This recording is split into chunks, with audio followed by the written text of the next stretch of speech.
Chapter 4. My Father's Deep, Dark Secret. Here I am at the age of 9. This picture was made just before all the excitement started, and I didn't have a worry in the world. You will learn as you get older, just as I learned that autumn, that no further is perfect. Grown-ups and completed creatures full of quirks and secrets. Some have quirkier quirks and deeper secrets than others, but all of them, including one's own parents, have 2 or 3 private habits hidden up their sleeves that would probably make you gasp if you knew about them. The rest of this book is about a most private and secret habit my father had, about the strange adventures it led us both into. It all started one Saturday evening. It was the first Saturday of September. Around 6 o'clock, my father and I had supper together in the caravan as usual. Then I went to bed. My father told me a fine story and kissed me good night. I fell asleep. For some reason, I woke up again during the night. I lay still, listening for the sound of my father's breathing in the bunk above mine. I could hear nothing, but he wasn't there. I was certain of that. This meant he had gone back to the workshop to finish a job. He often did that after he tucked me in. I listened to the usual workshop sounds, the little clinking noises of metal against metal, or the tap of the hammer. They always comforted me tremendously, those noises in the night, because they told me my father was close at hand. But on this night, no sound came from the workshop. The filling station was silent. I got out of my bunk and found a box of matches by the sink. I struck one and held it up to the funny old clock that hung on the wall above the kettle. It said 11:10. I went to the door of the caravan. "Dad?" I said softly. "Dad, are you there?" The footsteps were coming closer and closer. Tap, tap, tap, tap. Was it him, or was it somebody else? I sat still, watching the road. I could see very far along it. It faded away into a misty moonlight darkness. Tap, tap, tap, tap, came the footsteps. Then, out of the mist, a figure appeared. It was him. I jumped down the steps and ran onto the road to meet him. "Danny," he cried, "what on earth's the matter?" "I thought something awful had happened to you," I said. He took my hand in his and walked back to the caravan in silence. Then he tucked me into bed. "I'm so sorry," he said. "I should have never done it. But you usually wake up, do you?" "Where did you go, Dad? You must be tired out," he said. "I'm a bit tired. Couldn't we light the lamp for a little while?" My father put a match to the wick of the lamp hanging from the ceiling, and the little yellow flame sprang up and filled the inside of the caravan with pale light. "How about a hot drink?" he said. "Yes, please." He lit a kerosene burner and put the kettle on the boiler. "I've decided something," he said. "I am going to let you in on the deepest, darkest secret of my whole life." I was sitting up in my bunk, watching my father. "You asked me where I had been," he said. "The truth was, I was up in Hazel's Wood." "Hazel's Wood," I cried. "That's miles away." 6 miles and a half, my father said. "I know I shouldn't have gone, and I'm very, very sorry about it. But I had such a powerful yearning."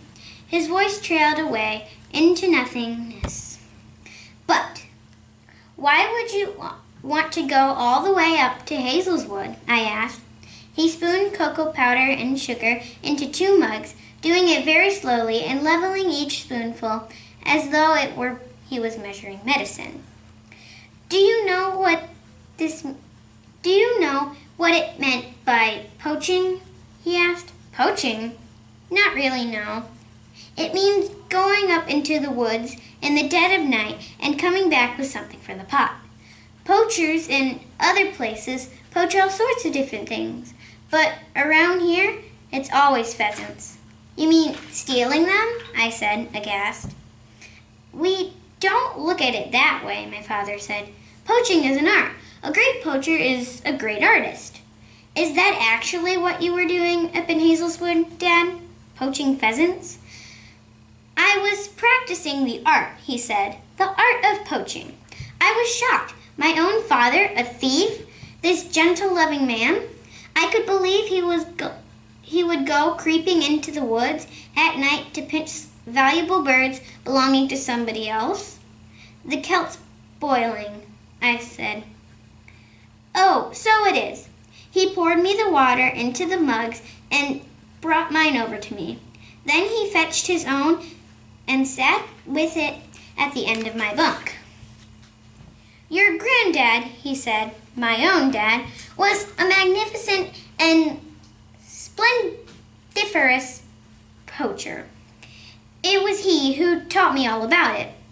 I caught the poaching fever from him when I was 10 years old, and I never lost it since. Mind you, in those days, just about every man in our village was out in the woods at night poaching pheasants.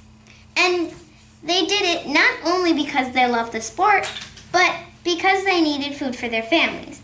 When I was a boy, times were bad for a lot of people in England. There was very little work that had to be done anywhere, and some families were literally starving. Yet, a few miles away, in the rich man's wood, thousands of pheasants were being fed like kings twice a day. So, can you blame my dad for going out occasionally and coming home with a bird for two of the families to eat? No, I said, of course not. But we're not starving here, Dad. You missed the point, Danny boy. You've missed the whole point. Poaching is such a fabulous and exciting sport that once you start doing it, it gets into your blood, and you can't give it up. Just imagine, he said, leaping off the bunk and waving his mug in the air. Just imagine for a minute that you are all alone there in the dark wood, and the wood is full of keepers hiding behind the trees, and the keepers have guns. Guns? I gasped. They don't have guns. All keepers have guns, Danny. It's the most vermin, mostly the foxes and stoats and weasels who go after the pheasant. But they'll always take a pot at a poach or two, if they spot them. Dad, you're joking. Not at all. But they only do it from behind. Only when you're trying to escape. They like to pepper you in the legs, about 50 yards. They can't do that, I cried. They could go to prison for shooting someone.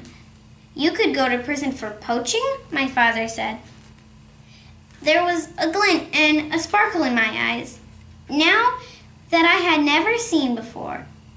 Many nights when I was a boy, Danny, I've gone into the kitchen and seen my old dad lying face downward on the table and Mom standing over him, digging a gunshot pellets in the backside of his potato knife. It's not true, I said, starting to laugh. Don't you believe me? Yes, I believe you. Towards the end, he was so covered in little tiny white scars, he looked exactly like it was snowing. I don't know why I'm laughing, I said. It's not funny, it's horrible. Poacher's Bottom, they used to call it, my father said. And there wasn't a man in the whole village who didn't have a bit of it one way or another. My dad was a champion. How's the cocoa? Fine, thank you. If you're hungry, we could have a midnight feast, he said. Could we, Dad? Of course. My father got out the bread bag and the butter and cheese and started making sandwiches. Let me tell you about this phony pheasant shooting business, he said. First of all, it is practiced by the rich. Only the rich can afford to rear pheasants just up for the fun of shooting them down when they grow up. These wealthy idiots spend huge sums of money every year buying baby pheasants from pheasant farms and rearing them in pens until they are big enough to be put out in the woods. In the woods, the young birds hang around like flocks of chickens. They are guarded by keepers and fed twice a day on the best corn until they are so fat they can hardly fly. Then beaters are hired who walk through the woods, clapping their hands and making much noise so that they can drive the half-tamed pheasants toward the half-baked men and their guns. After that, it's bang, bang, bang, and down they come. Would you like strawberry jam on one of these? Yes, please, I said. 1 jam and 1 cheese. But, Dad, what?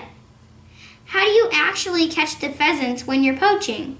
Do you have a gun hidden away up there? A gun? He cried, disgusted. Real poachers don't shoot pheasants. Danny, did you know that? You've only got to fire a cap pistol up in those woods, and the keepers will be on you. Then how do you do it? My father said, and his eyelids drooped over the eyes, veiled and secretive. He spread strawberry jam thickly on a piece of bread, taking his time. These things are big secrets, he said, very big secrets indeed. But I reckon if my father would tell me them, then maybe I can tell them to you. Would you like me to do that? Yes. Yes, I would. Please, tell me now.